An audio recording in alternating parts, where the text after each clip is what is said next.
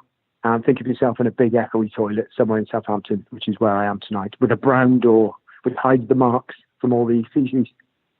Absolutely perfect. Right, we'll jump into that right now. So have a good night, John. Cheers, man. Have a good night yourself. Have a good time all the time. Live the dream. And it's lovely to speak to you. Let's speak again soon. Absolutely, man. Bye for now. Great stuff. Cheers. Bye-bye. Bye-bye. Alrighty then. Let's just jump straight into Halo. Let's do it.